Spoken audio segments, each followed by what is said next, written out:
தேவனுடைய நாமம் மகிமைப்படுவதாக. வேதத்தில் நாம் வாசிக்கிறோம், 1 யோவான் 2ஆம் அதிகாரம் 17ஆம் வசனத்திலே, உலகமும் அதன் இச்சையும் ஒளிந்து போம், தேவனுடைய சித்தத்தின்படி செய்கிறவனோ என்றென்றைக்கும் நிலைத்திருப்பான் என்று கர்த்தருடைய வார்த்தை கூறுகிறது. ஆம்பிரியமானவர்களே, உலகமும் அதன் இச்சையும் ஒளிந்து போம். இந்த உலகத்தில் உள்ள காரியங்கள், உலக பாவமான காரியங்கள், சிற்றின்பங்கள், இச்சைகள் எல்லாம் ஒரு நாள் அழிந்து போகக்கூடியது. ஆனால் தேவ சித்தம் செய்கிறவர்கள் என்னென்னைக்கும் நிலைத்திருப்பார்கள்.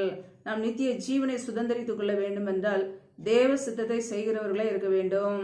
இந்த உலக பாவங்களை, உலக சிற்றின்பங்களை, உலக இச்சைகளை வெறுத்து தேவ சித்தத்தை செய்வோம். தேவ சித்தம் என்ன?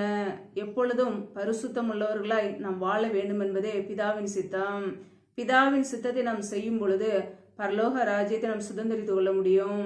ஆம்பிரியமானவர்களே, நம்முடைய வாழ்க்கையிலே தேவ சித்தத்தை செய்ய ஒவ்வொரு நாளும் முயற்சிப்போம். நம்மை சுற்றி நெருங்கி நிற்கிற பாவங்களை தள்ளிவிட்டு கர்த்தராகிய இயேசு கிறிஸ்துவை நோக்கி ஓடுவோம்.